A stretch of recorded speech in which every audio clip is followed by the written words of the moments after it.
그래서 지금 뭐 보이스피싱의 뭐 지원 인출 제도 같은 거 나오는 거 보니까 근데 혹시 등록금이 또 이제 적지 않은 금액인데 그쵸. 실제로 뭐 보이스피싱 같은 것도 이렇게 그런 것도 발생하고 그러나요? 저도 이게 있을까 했는데 음, 생각보다 많이 음, 나온다고 하더라고요. 실제로 이번에 저희 수시 등록할 음, 때 저희 학교에서 있었던 일은 아닌데 이런 보이스피싱이 음, 일어나고 있어서 저희도 공지를 또 따로 별도로 한 번 어, 더 했었거든요. 보이스피싱에 음, 유념하시라고. 왜냐하면 일단은 대학에서 학생들한테 음, 이제 등록 그러니까 고지서를 안내하고 할 때 보면 음, 학생들 개개인한테 부여된 이제 가상계좌번호로 보통 네네, 많이들 안내를 하세요. 네, 그래서 가상계좌번호로 이렇게 진행을 하는데 만약에 음, 이 계좌 이외의 별도 다른 계좌, 음, 학교 계좌예요라고 음, 요구하는 경우에는 음. 보이스피싱을 좀 의심 한번 아, 해보시면 네, 좋을 것 같고요. 그 다음에 또 하나가 이제 개개인한테 음, 부여되는 가상계좌라고 했잖아요. 네, 이건 지원자 한 명 한 명 가상계좌가 다 다른 거죠. 음, 그러니까 본인이 가상계좌 입력하다가 잘못 입력하면 음, 다른 사람의 가상계좌일 수도 있어요. 어, 그러니까 그 이제 입금을 할 때 음, 가상계좌 번호를 입력하고 나서 분명히 본인을 좀 확인할 수 있는 정보가 뜰 거예요. 예를 음, 들면 광운대 김명호 음, 이런 거 아니면 뭐 광운대 내 수험번호 음, 이런 식으로 뜬단 말이에요. 음, 그럼 내게 맞는지를 한번 확인하시고 음. 입금을 하시는 게 중요할 것 같습니다. 보이스피싱 안 당하려면 좀 신중하게 좀 그렇죠. 생각을 해주셔야 될 것 같고 지금 말씀하시는 와중에 저도 어, 예전에 겪었던 사례인데 이 가상계좌번호를 이제 부모님이 이제 합격해서 급하게 이제 입금을 하려고 했는데 기존에 들어가 있던 그러니까 처음에 최초 합격한 대학에다가 포기 의사를 밝혔어요. 지금 충원 합격한 대학에 더 가고 싶으니까 네. 그럼 이제 무조건 등록을 해야 되잖아요, 이제. 네. 네. 근데 등록을 하려고 했는데 가상계좌번호를 틀리게 입력한 거예요. 나와서 아, 지나가서 보니까. 근데 그 당시에는 틀린 가상계좌번호를 입력해서 입금을 했는데 나온 이름이 이제 내 딸 아이 이름이랑 다른데 그거를 의심하지 않고 그냥 지나치셨대요. 그래서 왜 아, 그러셨냐 그랬더니 그게 그 대학 총장님 이름인 줄 아셨다고. 아, 그래서 그냥 넘어갔는데 알고 보니까 다른 등록하지 않은 학생의 가상계좌번호여서 그 학생은 또 등록을 하지 않았던 거였어요. 그 계좌번호에 있는 학생은. 그러니까 남의 가상계좌에다가 등록을 한 꼴이 돼버린 거고 결국은 등록 기간이 지나서 미등록 처리돼가지고 합격한 대학에 못 갔던. 그러니까는 기존 대학에서도 등록 포기를 했으니까 그러니까 어디도 가지 못하고 재수할 수밖에 없었던 상황을 제가 겪었던 적이 있는데 좀 신중했으면 좋겠어요, 좀. 저 지금 음, 신선생님 말씀하니까 음, 저도 최근은 아니고요. 네, 이전에 받았던 전화 네, 연락이 기억이 나는데 이제 학생 아버님한테 막 다급하게 전화가 음, 왔었어요.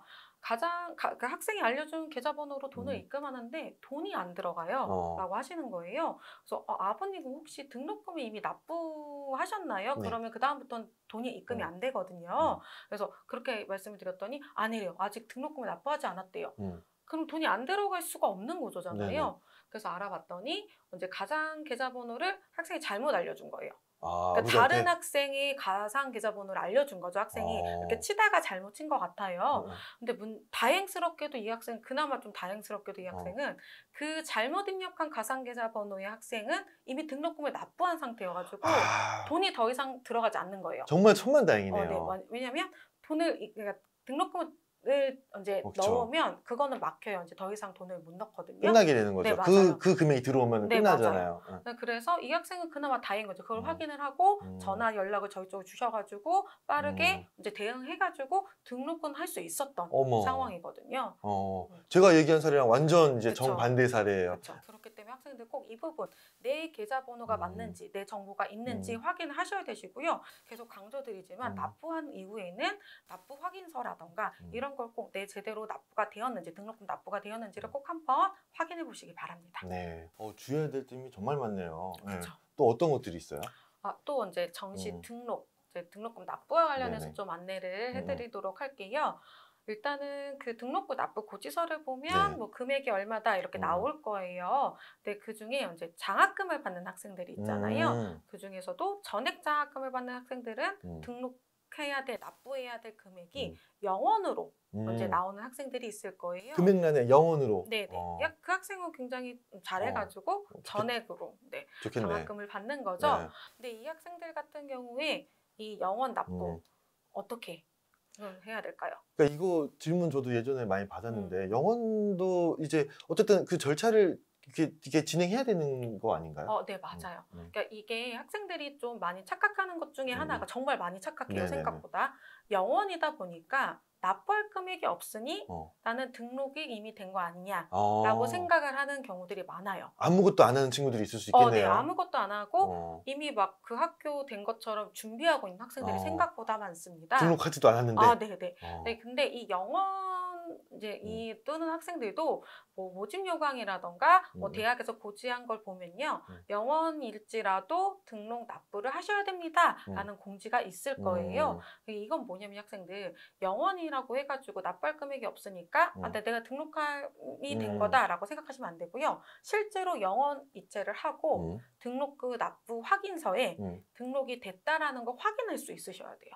그러니까 영원을 이체하라는 말씀은 이제 그 등록금 고지서를 가지고 은행 창구에 가서 수납을 좀 하는 방법이겠네요. 네, 영원이 아마 계좌 이체가 안 돼서 되죠. 이제 학생들이 그렇게 많이들 생각하는데 그런 경우에는 창구에 가셔가지고 이걸 제출하면 은행에서 알아서 해주세요. 이렇게 영원 도장 찍어주잖아요. 도장 다 찍어주시고 알아서 해주시니까 학생들 꼭 이거는 놓치지 마시고 이 행위를 해야 된다라는 걸 꼭 기억하시면 좋을 것 같습니다. 그리고 나중에 꼭 등록금 납부가 제대로 됐는지 확인서도 꼭 한번 확인을 해보시면 좋을 것 같습니다. 이것도 안 하면은 취소라는 거죠? 네, 맞아요. 등록 기간이 지나가면 이 아무리 영원일지라도 이 학생 같은 경우에는 미등록으로 된다? 네, 미등록이 되는 거예요. 실제로 다른 학교에서는 이런 케이스로 이제 등록이 취소된 케이스도 있으니까 학생들 꼭 유념하시면 좋을 것 같습니다. 네.